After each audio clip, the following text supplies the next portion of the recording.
Hi, guys. It's another Thursday night. Let's see. Good evening to Newfoundland, Canada. Hello to Central Ohio. Thank you for the good luck at the gathering. Good evening to the fearless Frisbee. How you doing, brother? We will now pop us a soda. Getting ready for the gathering, you got to run around and get all kinds of things. Yesterday was making sure that I had a video posted and going live like it's supposed to be for the entire week I'm gone. So I had to go make sure all of that was in place and set up and double check it and make sure all the P's and Q's and everything else. I got all that done yesterday. Today was running the wife around for all the things she wanted to do before I left. And then tomorrow is the begin packing phase. So we shall see.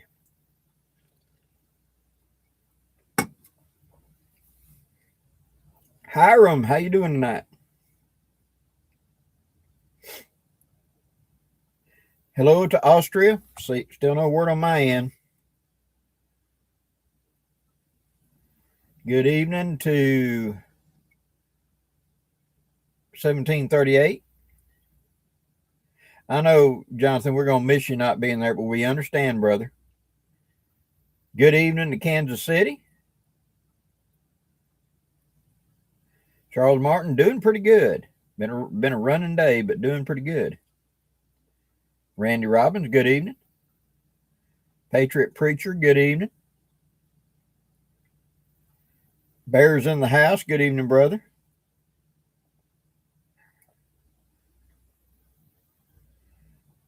Okay, Gray Wolf, see you in a minute. Evening to Jeff, everybody. Yeah, I had been trying to make sure I got all my little P's and Q's together. I got a new heavy duty Yeti type cooler because I'm going to be cooking quite a bit at this. And so I have tomorrow, I go to the fill it up full of ice, get it solid full, let it sit, make sure it's chilled down. And then when I put my stuff in it Saturday evening, it'll be good to go. And so I can but you got to chill down a cooler ahead of time. So I'm making sure that cooler's chilled down so that I'll have good, cool food during the week. Got a 58 Remington replica. Awesome. BK Outdoors, good evening.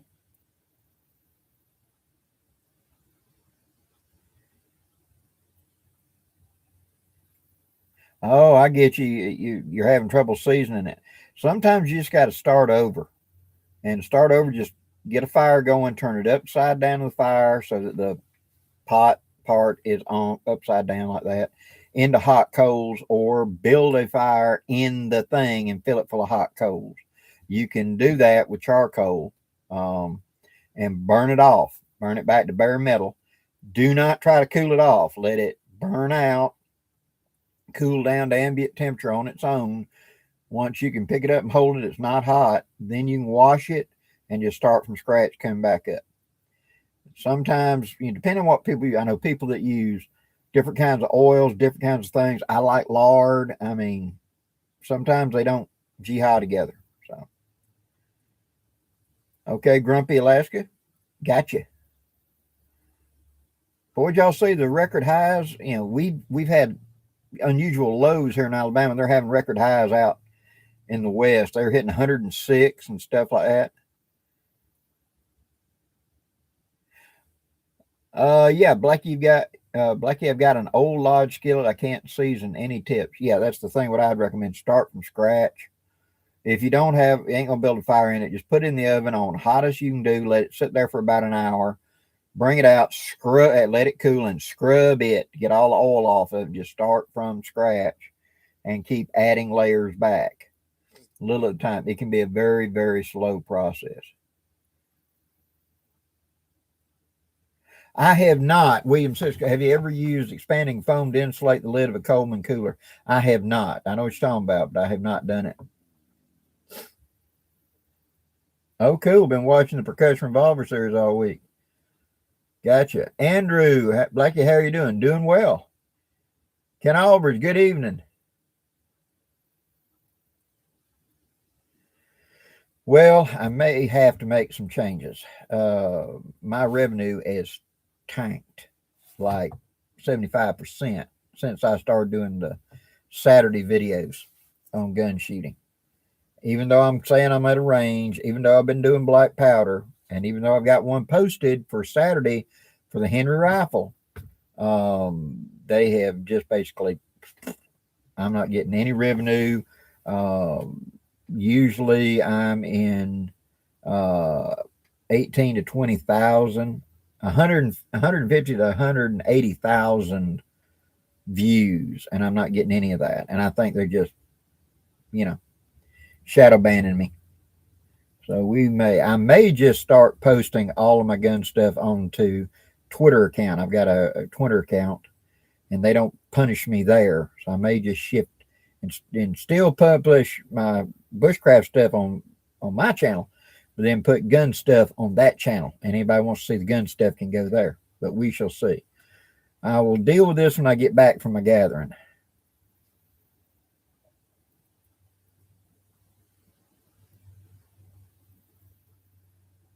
Well, Zach Thompson, glad you've been enjoying it.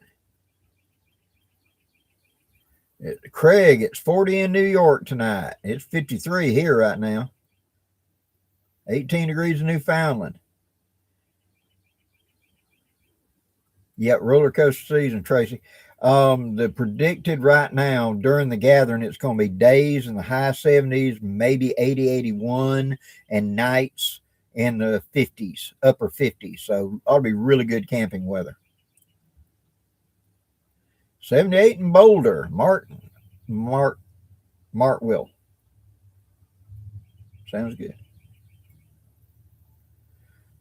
Yeah, Justin, they're doing it. The EU forced Google to adopt their thing. So anything that could be shown in the UK, they don't want any guns, anything. There's a thing that hit today that there was a guy who had come from the UK over to Florida, and while he was in Florida, I guess at a family or friend or whatever, he went and shot a gun, and he posted to social media him shooting a gun, and they're issuing a warrant for his arrest in England for posting a video about shooting a gun.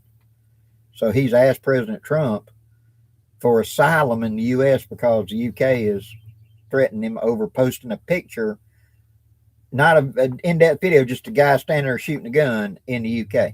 That's how bad it is.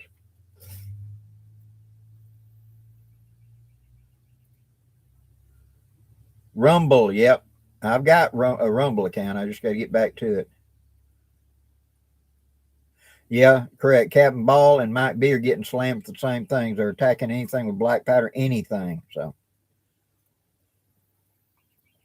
fishing golf. It's 55 there in Illinois. Awesome. Tracy, it's been a few years. Okay, but back during the BLM and everything else, I stumbled upon a channel which was showing you how to make Molotov cocktails, how to turn propane cylinders into exploding rockets, how to do all this. And they were taking mannequins and putting police uniforms on them and throwing the Molotov cocktails, burn them up. But it was just for public interest or, information only. And I sent it to a buddy of mine that's a Fed and said, how can they get away with this? This is obviously, they're going after somebody like me who's just showing a historic gun, showing how it shoots. And then these guys are up here showing how to build explosives and everything else. Oh, but that's for the BLM and then the Antifa and all that. That's on their side of the fence, see? And so they get away with it because they're promoting their side. But we don't get into that. I am a non-political channel, and I try to stay that way. Clay, in your opinion, AEBL versus Nitro V and WC knives. AEBL, by far. It's the best steel I've ever had. It holds an edge really well. It cuts wonderfully. Very easy to sharpen, very forgiving. I really, really, really like it.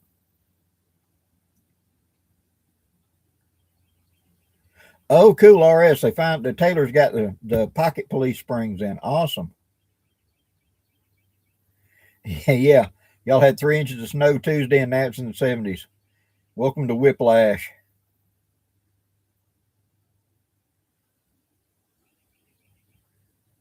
Martin, glad y'all found me.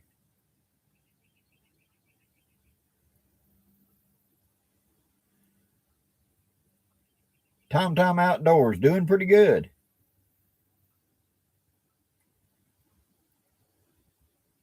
Oh, you passed your extra exam last week. Awesome.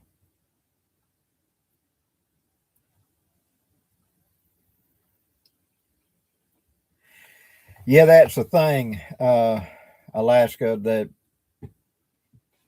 they either you are a forum, which means that you are a public forum and you are not responsible what's posted on that forum, the individual is. Or you're a publisher and you are responsible. But we're letting them be wishy-washy. They want to say we're a public forum, but we control what's on our thing. That You're either a public forum, which means that YouTube is not responsible for what I may say or do. I would be responsible. So if I get up here and I teach you how to make a nuclear weapon, therefore Blackie should be the one that gets in trouble and goes to jail for doing that, not YouTube. On the other hand, YouTube wants to sit there and say, I can censor you. I can say, well, it's my forum. I can do what I want.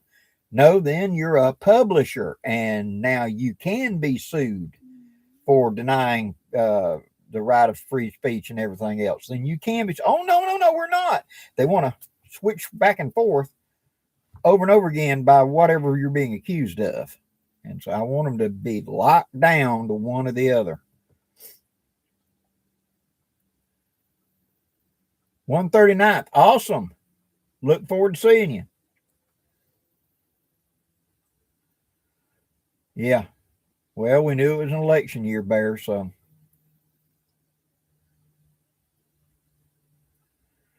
No, I have not seen where anybody's got Rogers and Spencer Springs, boss. I wish I did. Oh, boy. Scott. Blackie, what's your best childhood memory from when you were in the woods?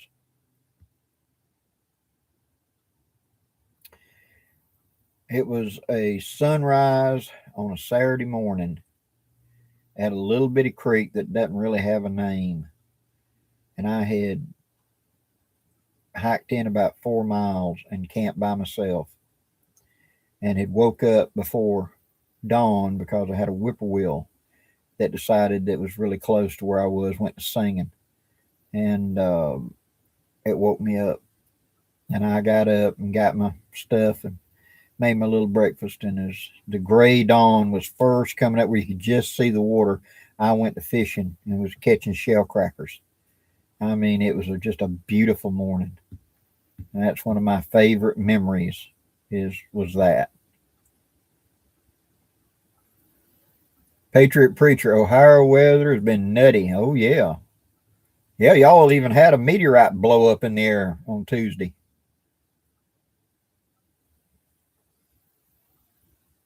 Number one, Big Bear, good evening.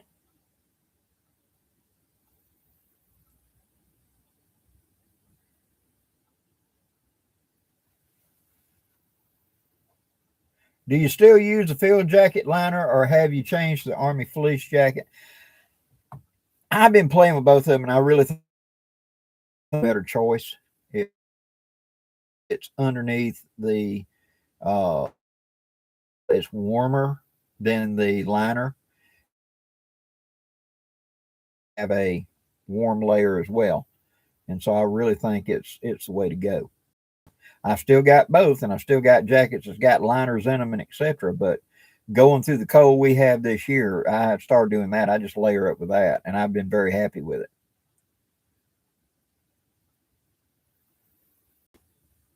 Yes, I've seen that where Sportsman's Guide's got the ECW system layers in. Yep.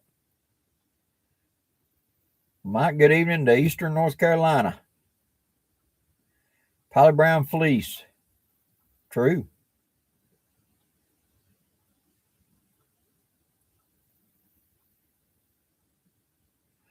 Charles Martin, what's the deal with people putting stuff like Crisco and that stuff in the chambers of their black powder revolvers? That became popular back in the 50s, 60s on up, and it was a way to lubricate the barrel and keep the fouling soft, and also to prevent chain fire. A lot of those early guns back in them days did not have truly concentric chambers. They were kind of watered out a little bit, and you'd load a round ball, and there'd be a little sliver that didn't seal up, even though you swedged it in. You loaded it in, it flattened out. It wouldn't be a true seal. And if you took the nipple out and looked at a strong light, you'd see a little sliver of light, and flash would get through. So chain fires were a lot more common back in them days. You'd fire and multiple chambers would go off. And so they'd smear Crisco on top of the chambers, A, for lubrication, and B, to prevent chain fire, is what they were doing. Today, you don't need it like that. The guns are much higher quality, much better quality control. And I don't smear that on it. I just put a little bit up and down. I'll smear up and down the barrel inside with a brush, and that's good enough. And besides, when you pack the top of the chambers, it just blows out the side when you fire, and you end up with just stuff everywhere. It just makes it very nasty. Original Mudslinger, good evening. Thanks for the thumbs up. Blackie, what's a shell cracker? It's a type of brim or perch. It has a yellowish chest on it. So some places call them sunfish. We call them perch, or we call them brim down here. And there's yellow ones, shell crackers. There's the red ones that are called red brim or red ears, and then there's one with a point like on one of the scales. It looks like an ear. And we call them red ears or things like that. Just a nickname for a type of sunfish.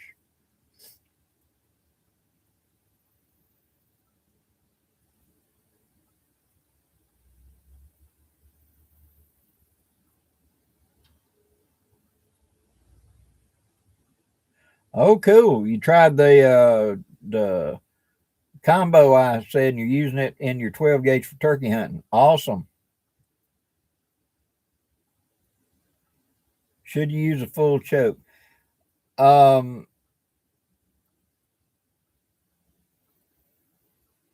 number shot and what weight for a 12 gauge trapper should I use a full choke?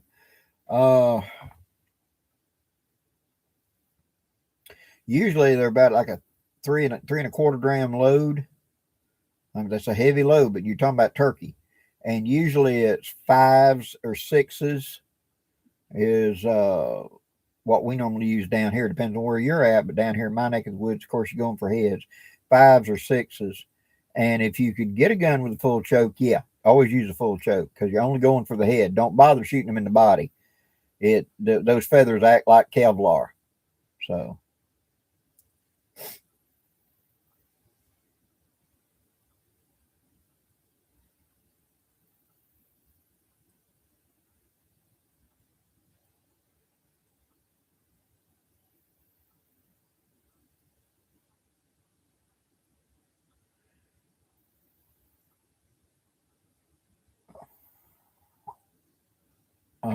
Roy Sargent 8787. No, I think we're doing good.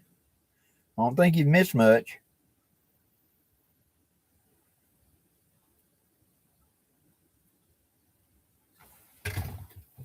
Trying to read as fast as I can.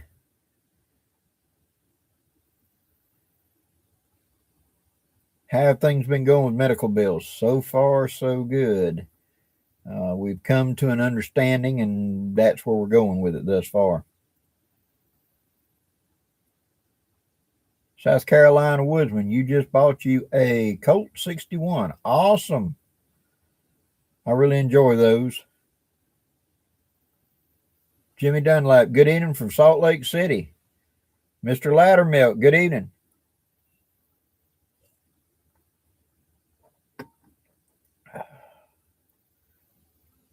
Dylan Presno,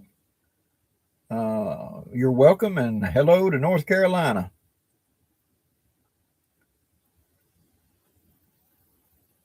Yeah, Patriot Preacher, 5 is usually right. 6 is a little light, and 4s are a little sparse. That's pretty accurate. Just depends on what we're facing.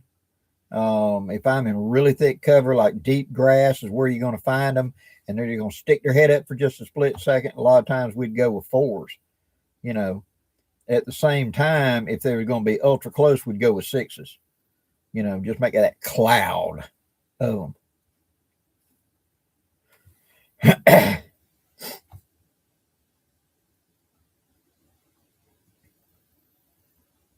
Oh, cool. Yeah, get a lot of tactical themed gifts. Awesome.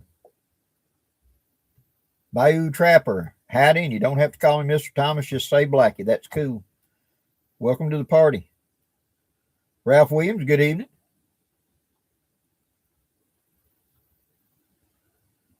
Silent, yeah, so far we're doing good. I'm still working with my doctors. Thus far, it's take it day by day. I've got so many dang things wrong, but I'm doing good. I'm taking my days one by one, and so far, so good. When I have a bad day, I just take the day off. If the old ticker gets a little out of whack, I go through and check all my stuff. And if I suddenly feel any kind of funny, like something ain't right, then I turn and tell the wife, all right, keep an eye on me just in case. And thus far, we've done really, really good. So we're taking it day by day.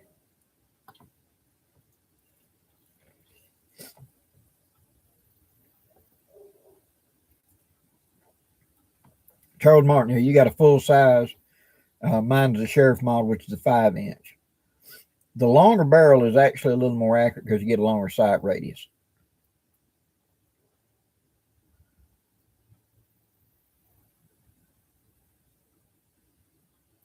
Oh, yeah.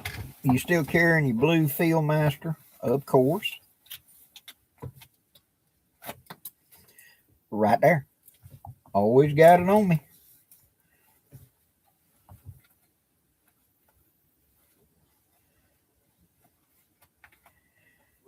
I have not. I know what you're talking about, Kent, talking about have I watched any of the bow shots by Tim Wells. I haven't seen any of those. I've seen bits and pieces. I know who you're talking about, but I haven't watched them.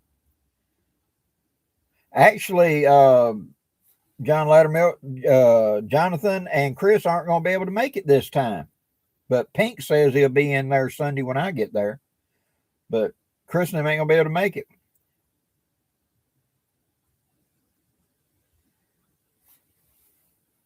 Charles Nelson, what's your thoughts on using a 32 Magnum or a 45 ACP for coyote and snake in the woods?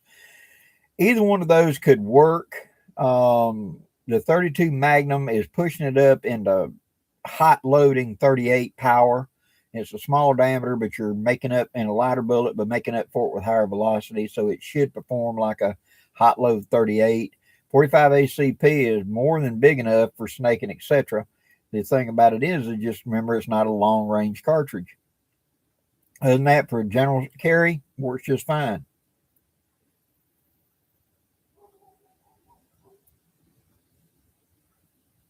Okay, Blackie, I'm considering purchasing a Taylor and Company Navy black powder revolver. My first.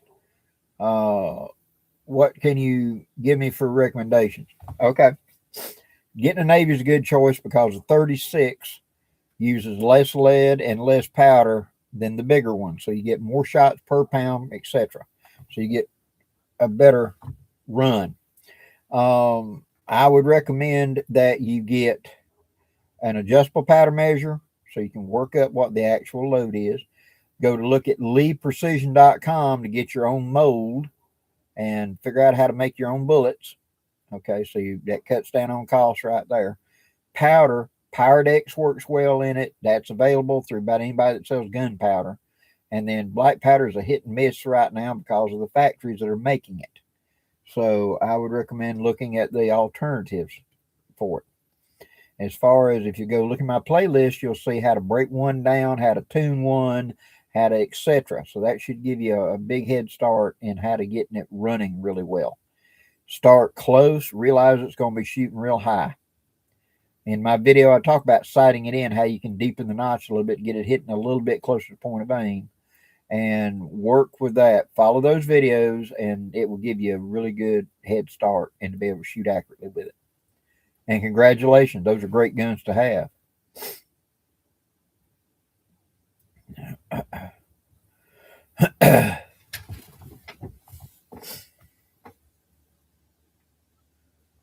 Adirondack. Blackie, what would you think about doing a catch and cook at the gathering for those who haven't ever processed their own fish? Yeah, work just fine.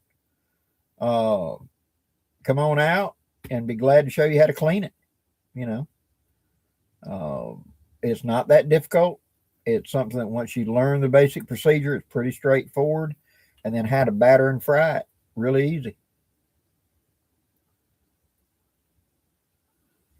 Okay, Rhett McCory, good evening. I hear you, John Loudermilk. If Monica could get off, we'd be there today. I hear you.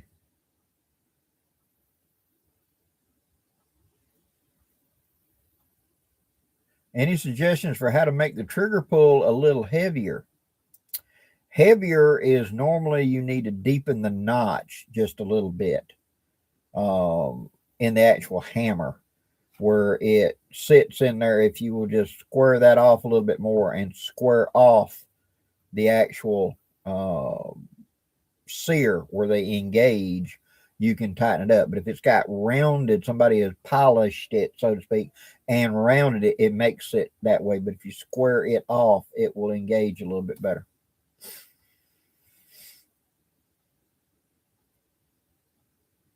You'll be there Saturday evening. Awesome.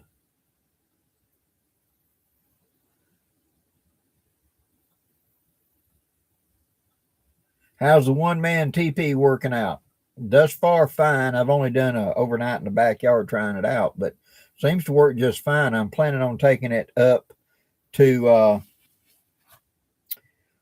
North Carolina in 1st of May. I'm going to Mountain Readiness, and that's what I'm planning on camping in up there.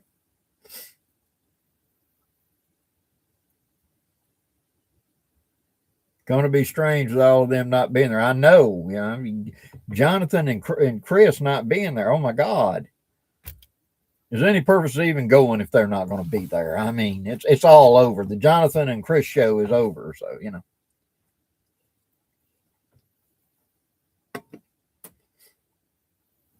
Oh.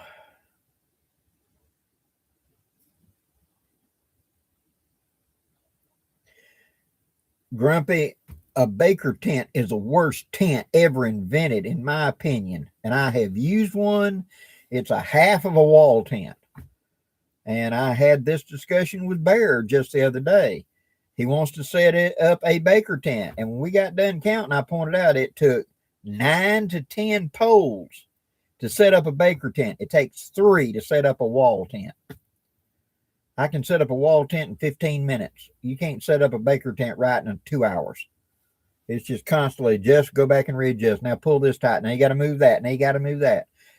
It's just a you know. And I know a lot of the rendezvous traders used Baker tents, but you know, it just don't work out. They always puddle water in the top of them. When you get a heavy rain, they sag. If you stack up the back wall, it makes a moat in the roof that goes to licking. If you don't, there's this big deep V, and you end up about 2 foot less ceiling in a heavy rain in there. It just, ugh. As you can tell, Blackie's not a fan of the Baker tent.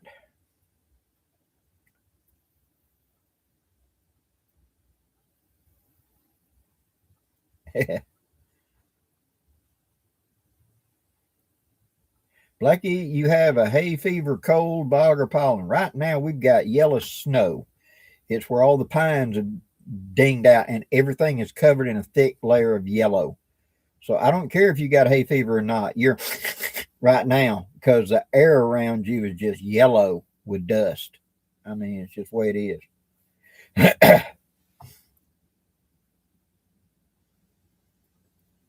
Oh, Palin, I hear you doing a catch and cook. Well, I'm planning on fishing. I got my fishing license the other night, so I'm planning on fishing while I'm there. Don't mean I'm going to catch nothing, but I'm going fishing. So,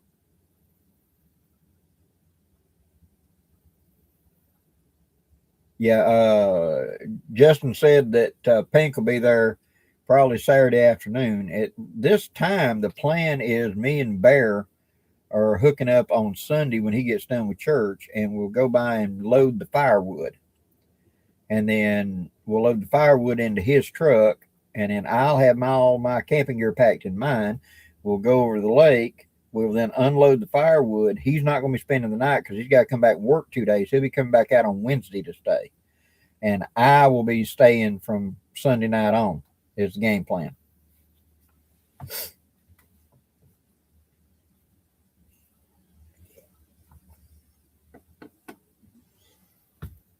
Mm.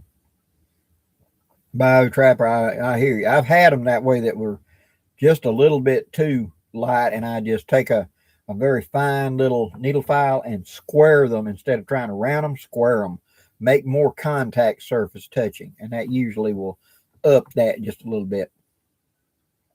Uh,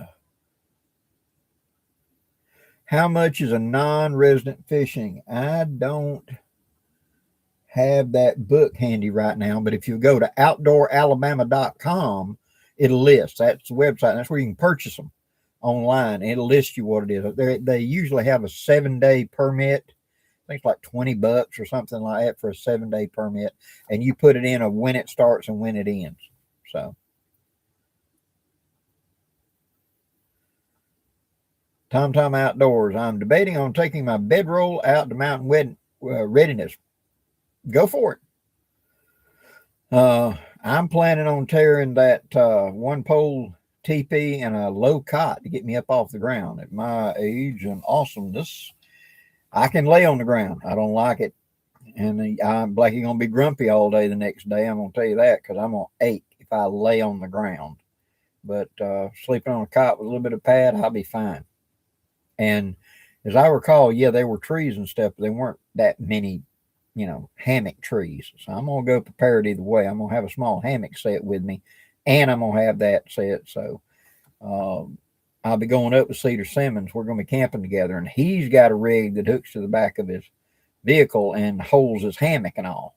See, so we'll work out something.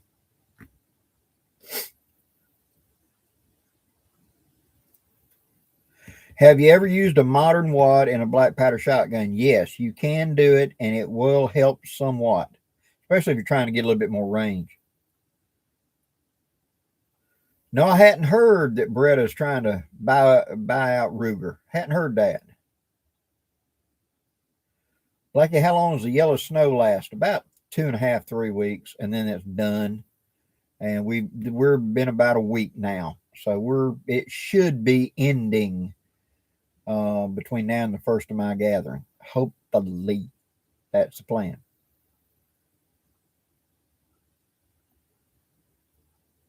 Okay, Adirondack. I'll see you at Camp Thursday then. Awesome.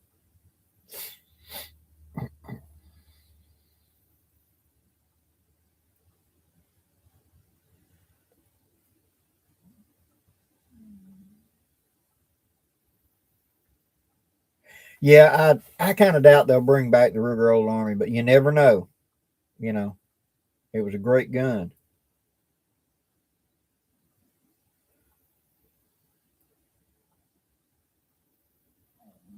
I've got a talking about sleeping on the ground. I have planning on doing a solo uh, haversack overnight with a tarp, and I'll build myself a raised bed or some sort of bedding in the field for the night. So we will see about that, but that should be coming up after I get back, probably next month. I'll do that. I've got to get on my dang horse and ride because it ain't gonna be long before it's gonna be too hot. And once it starts getting in the 90s, Blackie just can't be out in it much because of the heart condition and everything else. So it taxes me too much. It isn't I can't do it. It puts too much strain on my heart to try to pump and cool. And so the doctors don't want me out in the heat much. And so what I do is I go out early in the morning, shoot all my videos, and by 9 or 10, I'm back at the house, to get out of it. So I've got a lot of projects lined up for in the house and air conditioning. It's kind of like the guys up in the northern country. Y'all got to, sock down for the heavy snow of winter, and you know that from here to here you ain't gonna be able to do much outside because it's just snowing and nasty. Well, we're the opposite down here in the south. We kind of summer hibernate because it's just so hot you can't do nothing. It's just, can you get out there? Yeah, but it is no fun when it's 105 and it's 80% humidity and you got a 118 heat index. It's just no fun. When you're my age and on Social Security, pushing it just don't work that well anymore. Can you do it? Yeah, but then you're gonna pay for it. And it's just too big a risk for me to go, you know. So I got to listen to the doctors. Oh, cool. Ruben will be there Thursday. Awesome.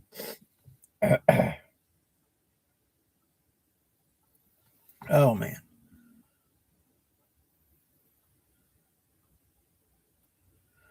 Yeah, true. CZ and Beretta do have some history. Can you tell us about the vehicle hammock hanger? Yes, it is a tow hitch adapter that locks into where the tow hitch goes.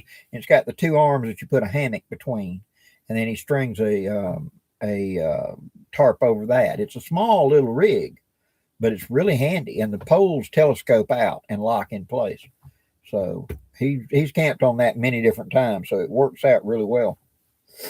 Which I have hung a hammock from my Pathfinder because I've got one of them spare tire carriers on the back, swings. Well, I have hooked from it to any other thing, a pole, a tree, or whatever, and slung a hammock off of it that way before too. But I ain't gonna be on my vehicle. I'm riding with somebody else on their vehicle, so I got to have a little different setup. You got an AC and a generator for this summer. Awesome.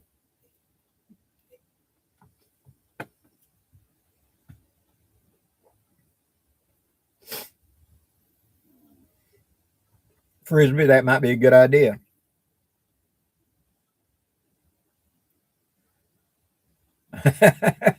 Jeff, the all-time high for your area for Newfoundland is 93. Come here for the summer. It'd be nice.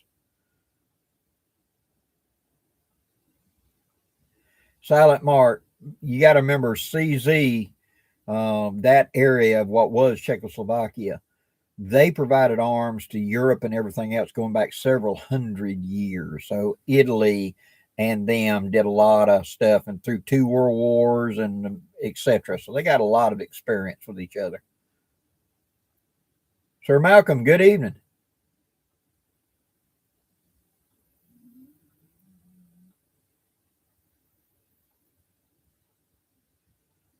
Cool.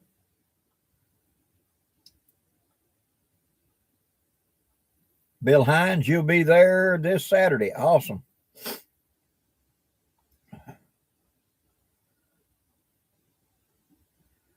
They were so close to Mexico, were eligible for a free humidifier. Do you think that might help? You think about it. It could. You never know.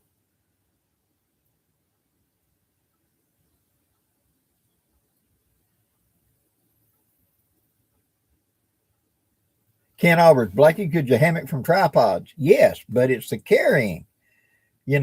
I can adapt. I'll have no problem in that little bitty tent and that one pole teepee with a little low cot and throw it on there. That's it. I won't have any major problems with that. See? And I can sleep in a car. Blackie, was a truck driver. I can sit in a front seat and put my head back and kick my legs out, and I'll be asleep in 5 minutes. Just throw a blanket over me. I don't have to have fancy accommodations. But good evening to Rome, Georgia. Hello, Buck 112. But I'll be all right up there. We'll work it out. And like I said, I'll carry a little light hammock and tarp set with me.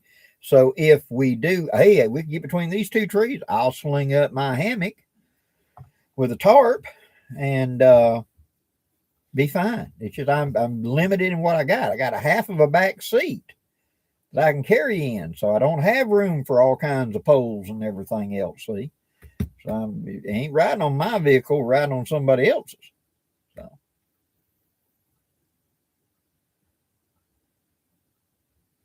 Yeah, Ken, I know what you're saying about saplings, but again, I had on this land, and people get a little upset when you start cutting trees. So, but yeah, you could just cut and make tripods and rig hammocks from that.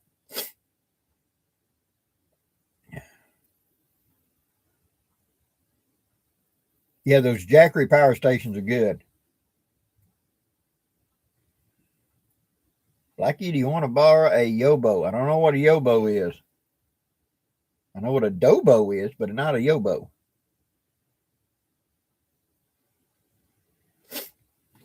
Ugh.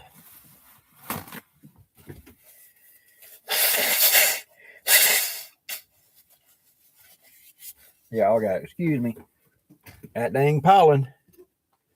My nose ain't running. It's dry. I mean, it feels like you're just, you know, I need like humidity. Like I'm breathing desert air. So,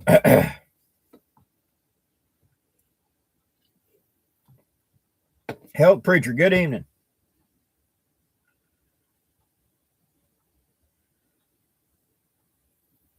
Well, original mudslinger, awesome.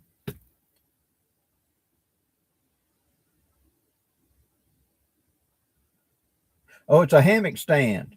Okay. I do appreciate it, but I'll be fine what I got.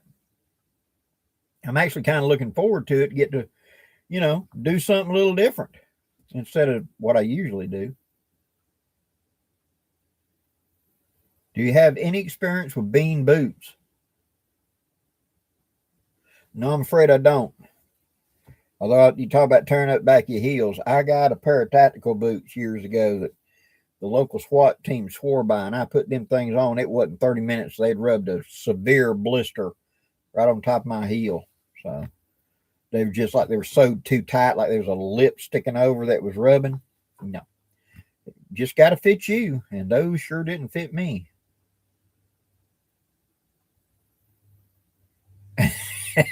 My nose and my lawnmower start up about the same time every year. I hear you.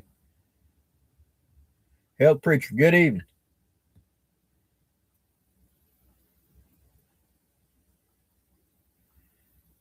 The Virginia Bushcrafter, good evening, sir. I'm doing pretty good. Are you going to be coming down to Georgia Bushcraft? I'm not. Me and Cedar Simmons are thinking about riding over for the day to Georgia Bushcraft. We might just ride over and look at the vendors and visit a little bit and then head home. I could go up. He's up in Gadsden, Alabama, and go up there and spend the night, and then us shove off and ride over, spend the day, walk around, talk to people, and load up and come back. And so I may be over there for the day visit at like on Saturday to the Georgia Bushcraft. We'll see.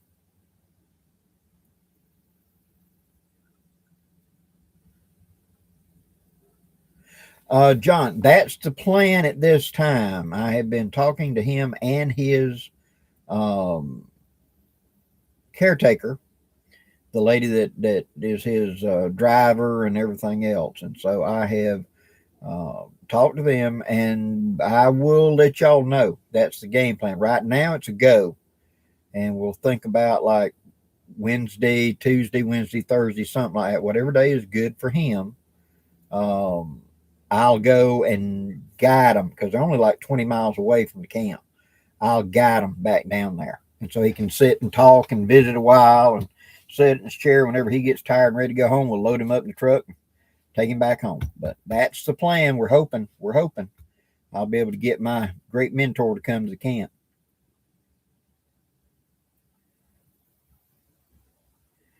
Bayou Trapper, thank you very much. I do the best I can.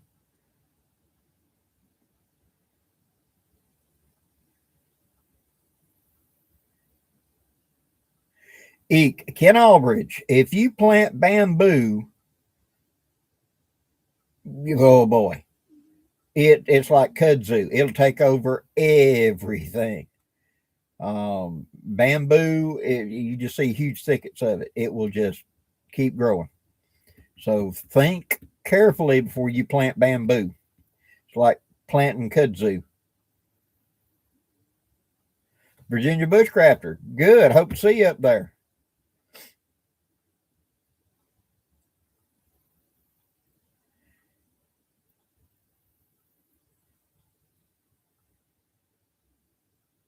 It does. It grows fast, and it will grow through the ground, and then suddenly, boop, boop, boop, boop, boop, boop, boop. You think it's all? I cut it all down. It's gone. Boop, boop, boop, boop, boop. It all over the place. Dang sheep start shooting up. So it can be a pain in the butt. You end up having to get goats.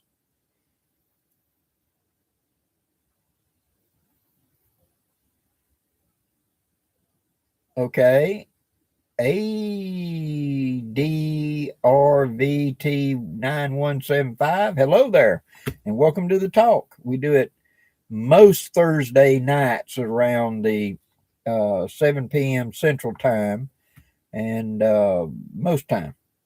I will not be doing live next Thursday night because I'll be out at the gathering, but the Thursday after that, I will be. So please tune in. Feel free to ask questions. That's what I'm here for.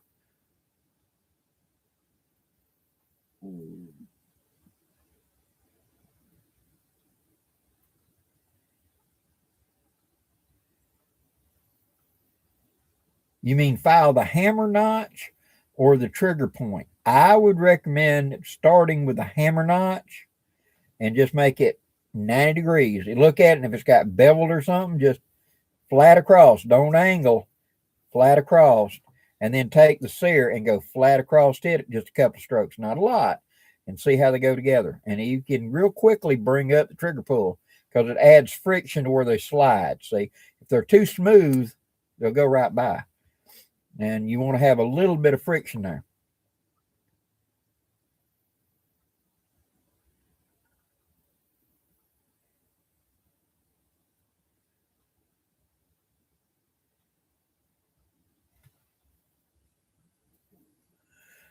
Buzzcott, that rings a bell. Yeah, 1908 time frame sounds about right. The name does ring a bell, but don't ask me to quote anything right now. But that does ring a bell. Miss Pam's in the house. Awesome. Good evening, Miss Pam and family. Hope y'all are doing well. Hello to Mom if she's there.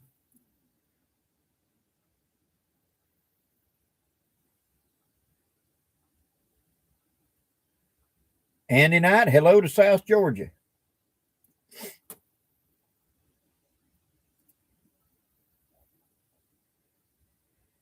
Hope to talk to you in person longer than 5 minutes and get a picture when I meet you again. If you're talking to me, I'd be glad to.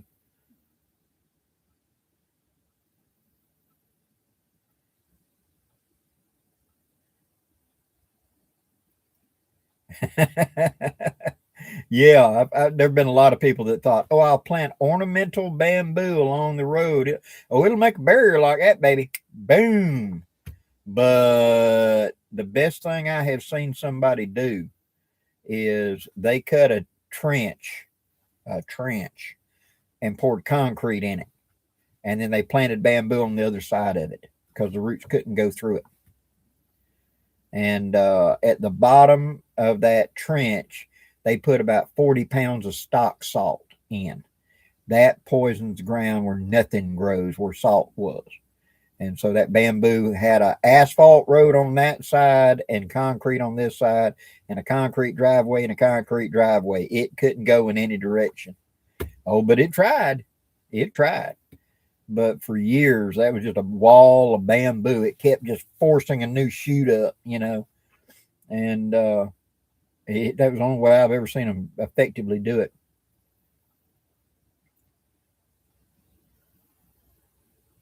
Granny will catch up soon. Awesome.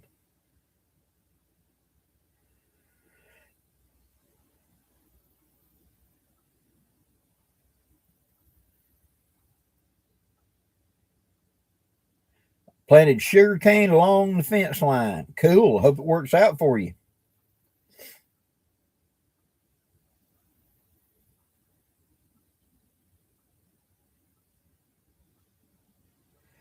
Some cypress to make you some Semino bows.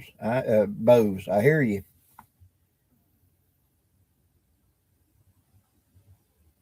Back in my living history days, we had the Osage orange craze had hit, and we had people looking everywhere for Osage orange. And we found a group of them. And my blood brother Davy Hobbs made an Osage orange bow, and he is extremely meticulous in his detail. And the comment to honor him that I said that if I ever had to hang by a single thread over certain death, I would want David Hobbs to weave that single thread because it would be the best it could possibly be. That was David's dedication to detail. And David would take that kind of effort. But having said that, um, I'll never make an Osage orange bow. I watch David, count count the grain and plane down to keep the count exact and everything else. And still, he was sweating blood when he drew it back the first time. I'll make a hickory bow in a weekend, any day of the week. I'll take whatever. I've even made a pine bow before that worked. So, Osage orange, beautiful. No. Cypress and stuff like that, yeah. I'll just make a hickory bow. They're everywhere.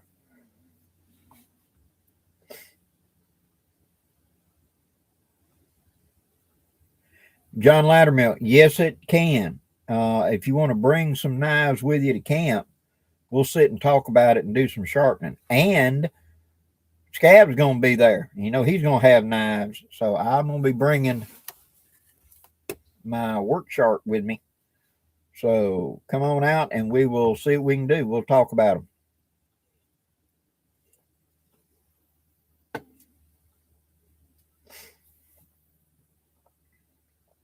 Blackie, I got a question. Do possums actually take care of your tick problem? I've heard to eat them if you got a possum, you have no ticks. They will greatly reduce, they'll eat the snot out of some ticks now. And having a possum around your house is actually a good thing. They eat ticks, they eat snakes, and they're immune to all snake venom. I've seen them pick up a rattler and go to eating him. And being struck by the rattler, and they just ignore it and keep eating. So, yeah. Ticks, things like that, they'll help curtail it. Now, if you've got a large infestation, you're in a quote a breeding area for tick. You may want to consider putting lime or something like that out in your yard because it will affect the ticks. It'll drive the ticks off. So, yeah.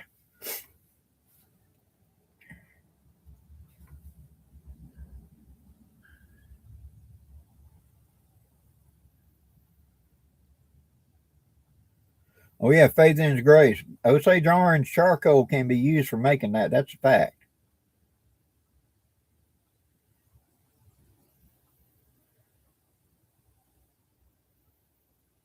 All right. Well, Bear, tell Madison she did awesome, and thank you very much.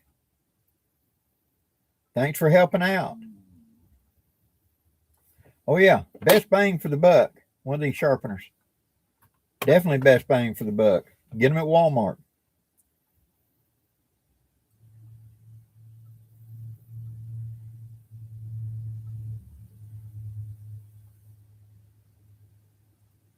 True, and possums, their body temperature is wrong for rabies, so I don't know if it's ever been recorded of them getting rabies, but because their body temperature is wrong for that particular bacteria, and they're too cold for it. See, and possums have a really short life, like 2 years or 3 years tops is their lifespan. So they're really is a fresh crop, so to speak. They don't have a chance to get long-term diseases because they don't live long enough.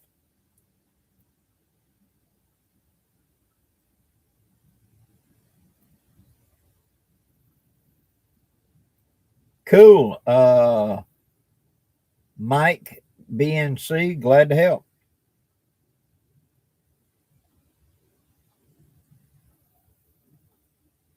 Oh, cool. Ken Albert, yeah. 15, 17, 20, and 25-inch edge to use. Easy to use. That's the most important thing.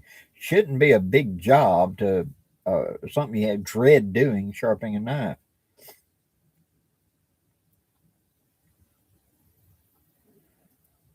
William Moffett, thanks for dropping in. Have a good night.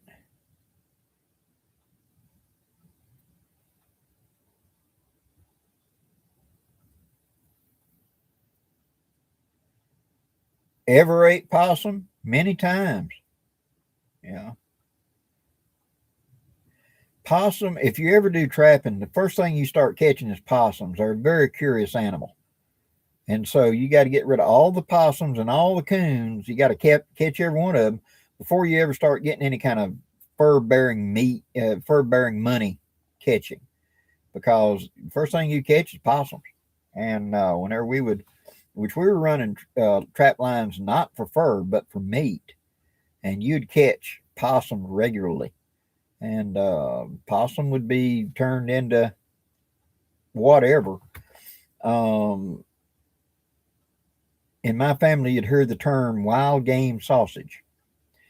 Wild game sausage was rabbit or coon or possum or whatever. And it would all be ground up and add a lot of really hot spices, and it made a really hot sausage. A lot of times they'd throw in fat from hog or fat from cow or fat from whatever. If it was edible, it went into the wild game sausage. Sometimes it was really, really good. Sometimes it was not. And that's the reason you put more hot sauce into it. So you couldn't tell what it was. It was just meat with a whole lot of heat. And I was never a big fan of it. And, but there was a whole lot of people that were eating wild game sausage when I was a kid. And believe me, possum was part of it.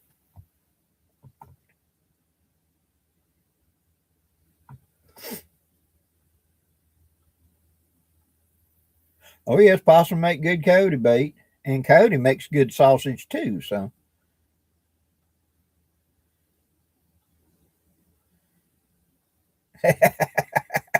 yeah, possum innards on the second day. I remember that.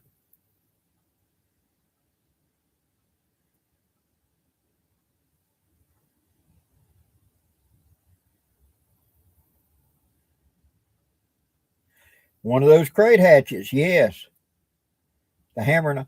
Here's the thing: most people don't get, Sir Malcolm. That tool was originally created in the late 1700s, and it was the tire tool, so to speak, for Conestoga wagons. When you got a Conestoga wagon, you got that tool with it. And that was for repairing the wagon. That was for nailing, pulling nails, hammering nails. That was also, you could, they had a slot in it, and that was for hooking in and turning the big nut that held on the wheels and everything else. You could hit the nut was so big, you could hit it with a hammer to get it to unscrew to take the wheel on and off. That was like your lug wrench for a Conestoga wagon. They have kept going up through history as the cheap, cast made, disposable, whatever hammer tool. And today we call them pallet hammers because they were so cheap they could give it to you with a pallet to break the pallet apart, and break the bands on military pallet things. But it's got everything, and it was originally a 1700s wagon tool.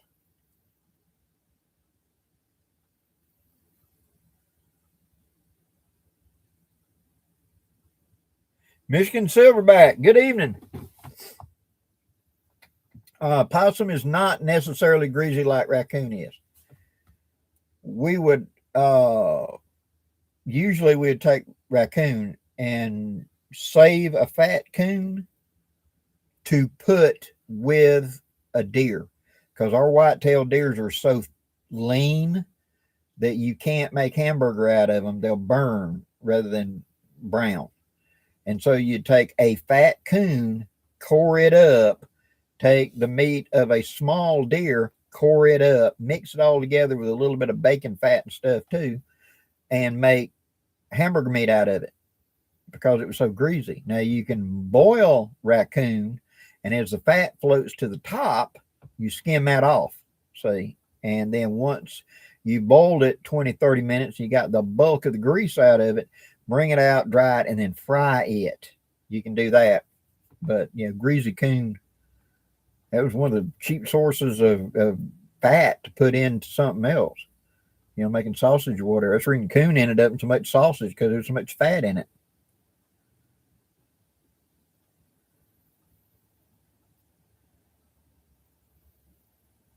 Yep, when Trapper Dan did beaver tail, I remember that.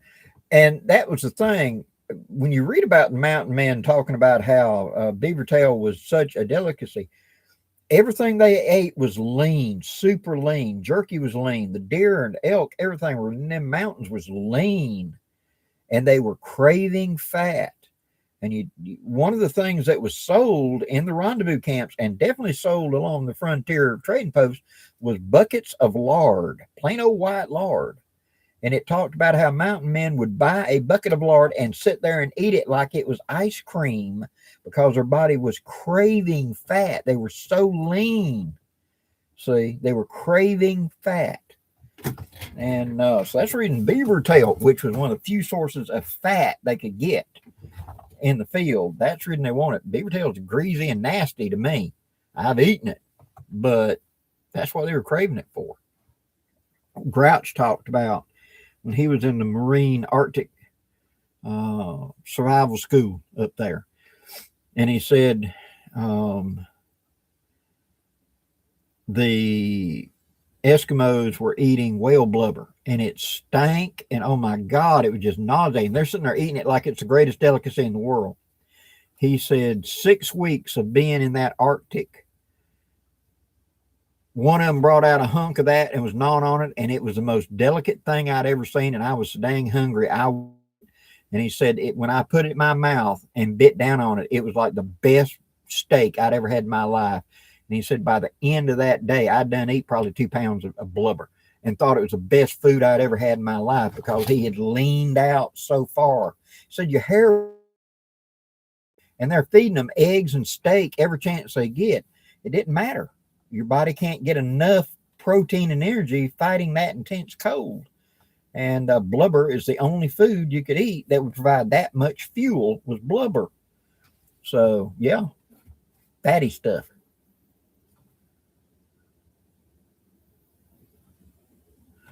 Andy Knight, Blackie, I've used lube felt wads over powdered charge and patch with ball on top of the felt wad and muzzleloading rifle. Your thoughts? Works very well like that. It does lube and it keeps fouling to a minimum. Silent Merc, good night and God bless. Thanks for coming in. Outdoor Austria, thank you so much for tuning in. See you next time. Bayou Trapper, good night. Oh, yeah, suet was an emergency fuel source in those early days. Absolutely.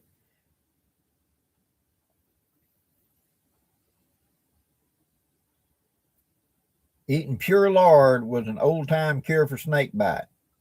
Interesting. I hadn't known that. But now I had heard,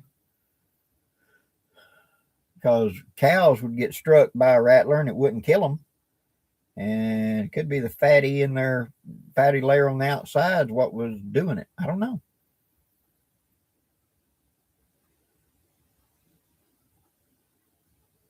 Like cold hard Crisco, correct.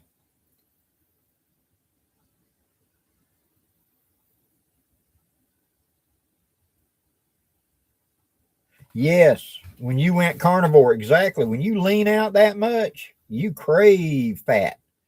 Absolutely. It's like candy to you. Your body is that lean. It's like they tell you can't eat an extended diet of rabbit because it's so lean, you'll starve to death. Even though you're eating all the rabbit you can eat. You know, it's such a lean meat that's called, it'll just bring you down.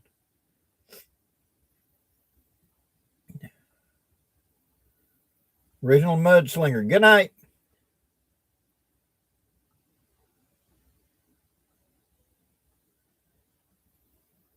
Yeah. I bit a snake once. It tasted musty. I can believe it.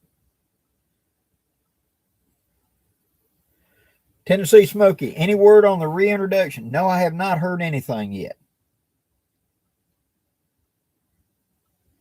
But we're starting to see some things pop back up here in America due to these tariffs and things. There was a thing popped up the other day that was showing that the aluminum plant in the Carolinas went to 100% manufacturing capacity this month. That's the first time in 15 years. And it's because of the tariffs versus overseas versus domestic. Domestic's now cheaper, and their orders, they've now geared up and done that. And also heard about, I believe it was in Kentucky, that there was a knife manufacturer that had made kitchen knives and stuff back in the 50s, 60s, and 70s and had shifted over to some other industry in the early 2000s, was going back to making knives because they think it would be a market now because they wouldn't have to compete against the Europeans and the Chinese knives. So fingers crossed, guys, fingers crossed. We're going to start turning this around.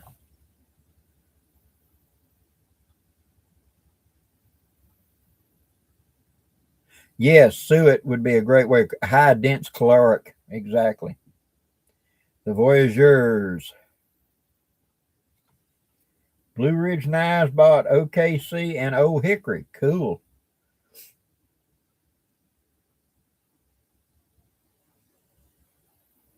Pemmican, exactly. He who controls Pemmican controls the fur industry.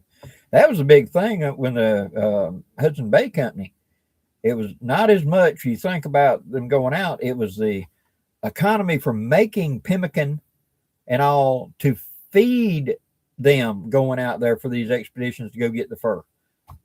And because of that, because that was your source of fat and berries and minerals, and they'd get scurvy and stuff if they didn't. And so someone in the early 1800s figured that out. Who controls pemmican controls the fur industry.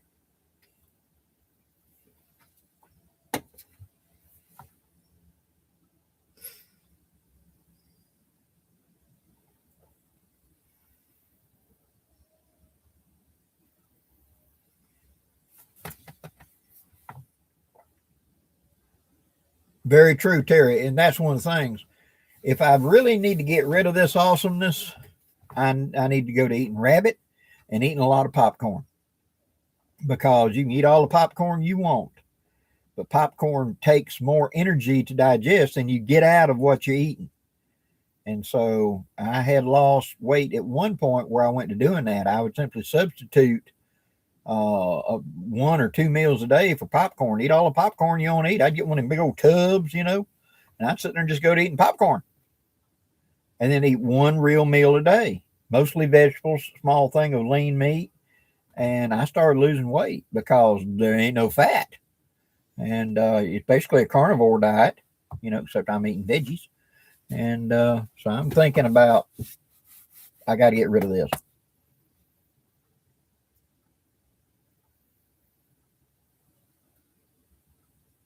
Very true. The old hickory knives are good knives. Remember, old hickory used to make a camp knife, not a butcher knife, but a old hickory camp knife. We used to use them in rendezvousing. I had a Cheyenne moose leather knife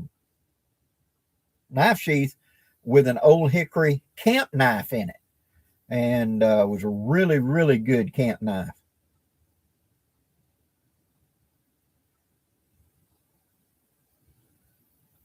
Good night, brother. Bear, I'll see you soon.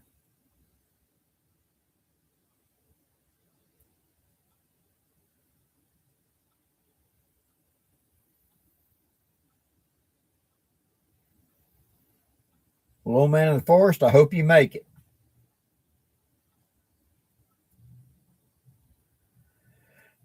Yeah, well, he caused it. The doc caused this. After my stroke, he put me on a statin, and I gained 40 pounds in 1 month, and I wasn't eating any different, but I just ballooned up. And I went back and I said, Doc, you're taking me off this. Oh, you got to look, Doc, I barely eat enough to keep a 5-year-old alive as it is. And I've gained 40 pounds in 1 calendar month. I have never in my life been a heavy person. I would hit 185 pounds and I couldn't gain an ounce or lose an ounce eating all the junk you ever wanted to see. And yet you put me on a pill and I gained 40 pounds in a single month. If you don't take me off of this, I'll be 300 pounds and unable to stand in less than 6 months. So we ain't doing it. And I've had a tough time.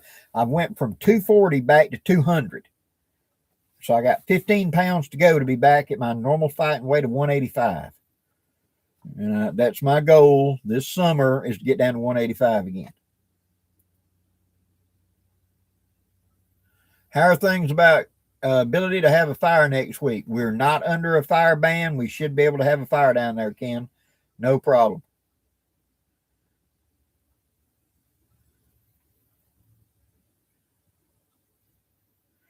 Bayou Trapper, go look at my videos and I'll show you exactly how to touch them up with a file and everything. Watch them videos first and then do your stuff, okay? Touching up your connections.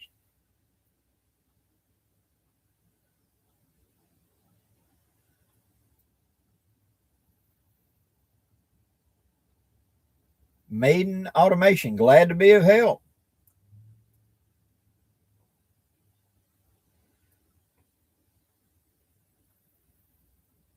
I have 50-pound bag of popcorn. I'm going to grind some for cornmeal and never go out of it. Got out of it. I hear you. We used to take back in rendezvous days. We used to take corn nuts, which is just parched corn, and we'd crack it and bust it, make it finer, so that you could throw a little bit between chicken gum and soften it up, and just a little treat. Or be able to put it in water and boil it and have it swell back up and soften it. Basically, hominy corn is what it is. But we did a lot of stuff for parched corn.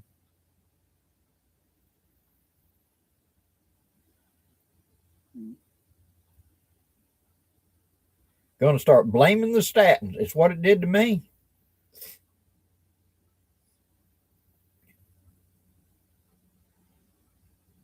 What is the stockholders that ruined the United States industry and manufacturing textile mills? Actually, it was the 1977 American Deindustrialization Act that came in under Jimmy Carter that wanted us to move our manufacturing overseas because our European partners in NATO felt that we had too much monopoly and we needed to spread it out a little bit. And so they went to moving American industries. And one of them was shirt factories and cotton factories and stuff like that. They went to shipping them to former British colonies like India and stuff like that. We had a big cotton mill here in the town I grew up in. And they moved it out. That was Bama Mills. The shirt factories, Van Heusen, they moved them out. Bit by bit, they just got rid of our manufacturing ability. Good night, Ken.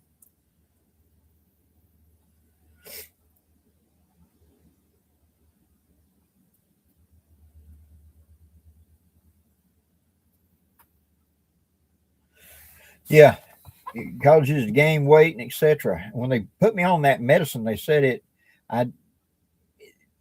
it was not really to do anything. The reason I had a stroke was I have an asymmetric heartbeat and my heart had churned up. My blood got a little bit thick and my heart had churned up a big blood clot. And that's what went up and plugged up.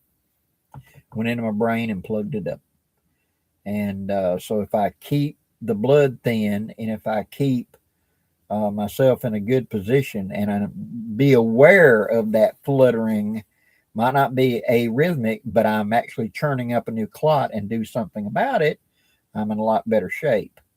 But when they start, oh, you need to do this, I whip up and I start reading and finding out about it myself and make my own decision. They don't like it when I do that, but I do my own decision.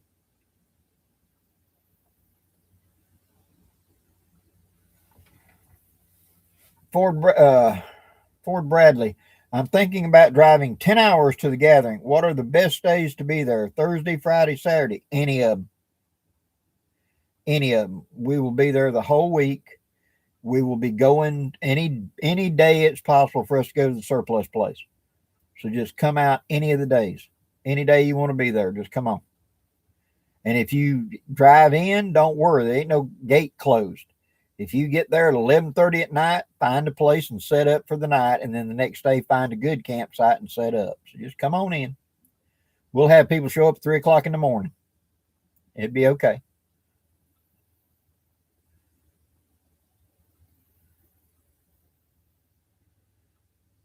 Made in automation. Yeah. Putting some sort of layer underneath it. The old woolly pulley sweater, a British type sweater, we call them woolly pulleys, makes a really good liner to go underneath the field jacket as well.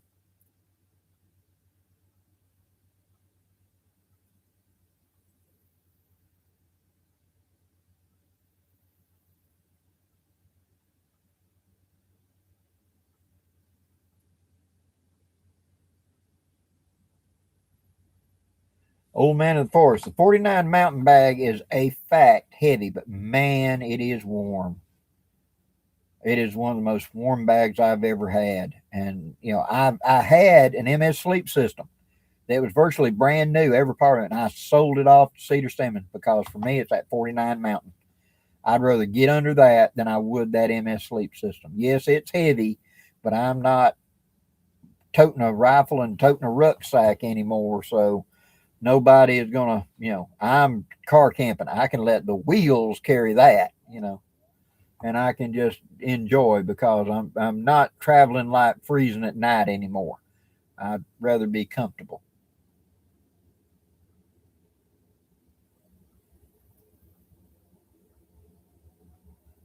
Sneaky raccoon, doing well, thank you.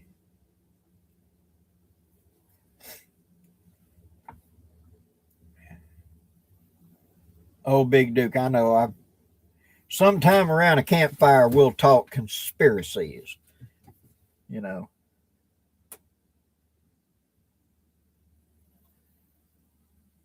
no problem, Frisbee. I'll let them know.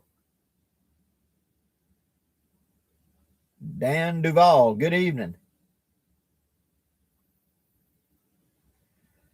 Charles Martin, doctors put you on new medications because they get up to a third of their paycheck comes from what they prescribe. Big Pharma back in the early 2000s took over all the medical schools, all of them. And so all the doctors that have graduated in the last 26 years are basically pharmacists. And their paycheck, part of their paycheck, is based on what they prescribe. See, so yeah, they want to. You need it. It's like getting a waitress always wanting a tip. You come in, the doctor's going to prescribe you something because that's money in the bank for them. See, in fact, I asked my doctor. I said, "Have you ever seen a healthy person in your life, doc?" And she laughed. I said, "Look, I know you've got to write a prescription to get you a paycheck. So I tell you what, write the limit. Everything, the biggest doses, go ahead and write all of them. Go ahead." And she gave me 12 prescriptions. And then I went to they called them in to the pharmacy. And I went to the pharmacy and I got there and I said, they called in. And she said, yeah. I said, stop. Do not fill any of those prescriptions except this one. I do not want any of the others. Keep them on file, but give me that one. And she said, okay. And so I didn't have to, just because they prescribe it, don't mean you got to buy it. See, but they get their money prescribing it. So I come in, I go, you want to write you a big paycheck? Go ahead, doc. As long as I ain't got to, it ain't going to be in my blood because I ain't buying them. But you go ahead and write you out a big old list. Go right ahead. She'll give you a pile of prescriptions because she made a good payday off of you today. But I'm not going to fill it. I just tell the pharmacy, don't fill anything but that one. And I only need 30-day supply. I don't need a 90-day supply. That's what I do. And that seems to work out the best.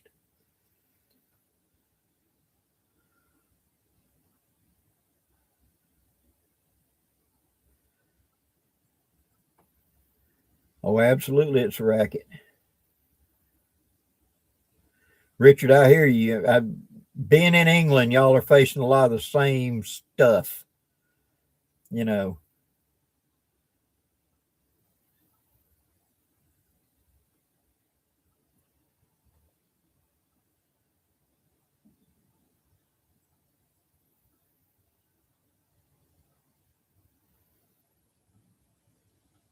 right. If you can find an old doctor, get one. But I really like the lady that's my doctor. I really do. She works with me. She listens. And when I come in, if I'm not on one of my scheduled every 3 months, come in and get checked out like we're supposed to, she knows I'm sick because I don't go in for just minor stuff. It's bad if I walk in the door. And so, other than that, we do great.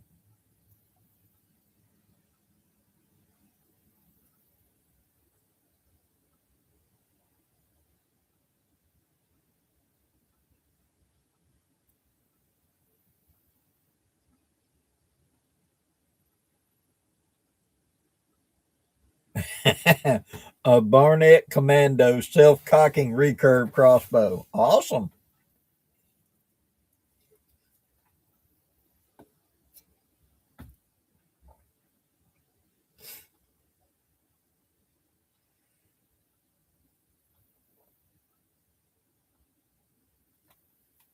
Well, down here where I'm at, Old Mountain Forest, really, to be honest, we 8 months out of the year, you really don't need much more than just a blanket or maybe a whoopee. I mean, it's too warm as opposed to too cold. So you can say for about 4 months out of the year total is when I'm gonna really need a sleeping bag. And I needed to go to Sleeping Bags Anonymous. I mean, I bought all kinds of bags. I've got a down bag that's a high dollar North Face. The whole thing compacts down to something like that. And I got it at the surplus place for $10 because the zipper was screwed up in it really bad. Well, I took and very cleanly cut the zipper out, where the little cloth thing with the teeth, I just underneath and took the teeth off and eliminated the zipper. And I use it for a top quilt. I just stick my feet in it and throw it over the top of me. And so I got a really light, really good, down to probably 10 below down bag. And then I've got another bag that's just a standard light duty sleeping bag. And then I got my 49 Mountain, and that's my cold winter bag. And then I've got a down quilt, a down cover. Here's a little thing for you people out there in Blackie land to think about. Do this. And it's usually this time of year. Go by your local dry cleaner and come in and say, have you got any down comforters that somebody sent in to clean and nobody picked up that you want to let go of? If you don't, can I leave you my number when one comes in? Give me a call. Okay. Because what happens is they get these big fancy down comforters for Christmas. And then nature happens and it gets a stain on it. And we will not discuss how it gets a stain on it, but it'll be these ring stains in one place on it. And they'll take it to have it cleaned, claiming the dog peed on it. And then when they get the price, they're like $60 or something like that to clean it because it's feathers. And they have to go through a very special process because it's feathers. They don't want to pick it up. So a lot of these places end up with a big old down comforter with a stain on it that they've cleaned and nobody will buy. They won't take it back and they end up selling it for the price of the cleaning. So you can get a $300 or $400 down comforter for $50-$60. See, if you don't mind a stain on it. Well, you're taking it camping. Fold it in half, sew around three sides. You got a sleeping bag. You got a big down sleeping bag. And I did that for a friend of mine. He said, I never can find a bag that fit me that's any good. And I said, hold on. We were running down the road and I saw a cleaner. I said, let me check. And we pulled into that cleaner and walked in. I asked the lady, I said, she said, I got a king size down comforter back here that's $35 is what it's going to cost to get it out. And I said, let me see it. Well, we took a king size, folded it in half, sewed it, then fold the two other flaps back over. So he had a like that by 12 foot long, that thick. That thing was when we got done. I said, there's your sleeping bag, dude. Slide you a sleeping pad between the two bottom layers because at the top it's open, see? lift up, slide that long pad in, get in there and lay down, and you got 2 layers of down under you, a pad, and 2 layers of down on top of you. He was out of northern Tennessee. I don't think he ever got to use it more than once. It was just too hot. So that's a cheap way to pick up something if you're really thrifty and don't mind it being a little bit odd.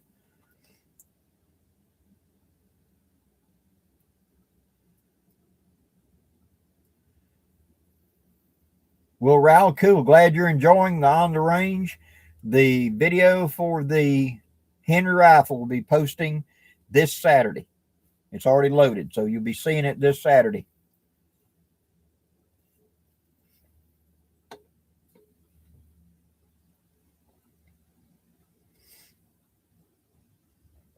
Black Arrow, the supplies for the gun, the balls, the powder, the caps, all that's expensive to order offline or go to the gun store.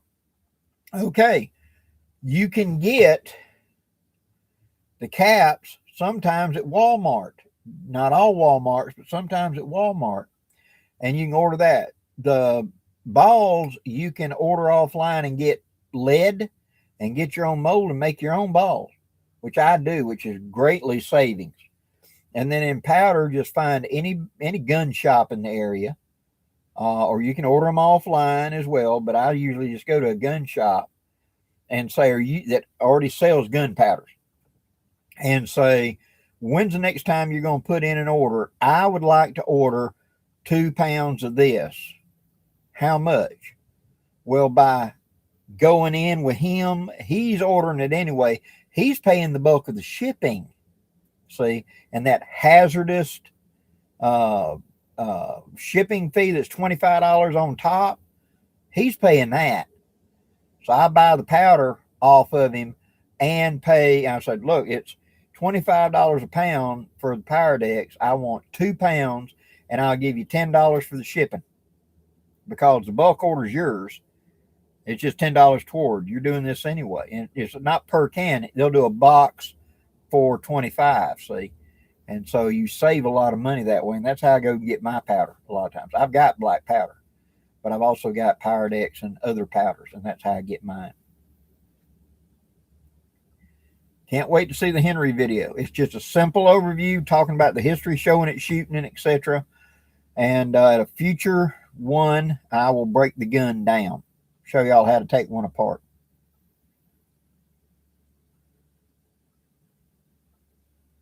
Yep, small towns can be a problem in finding supplies.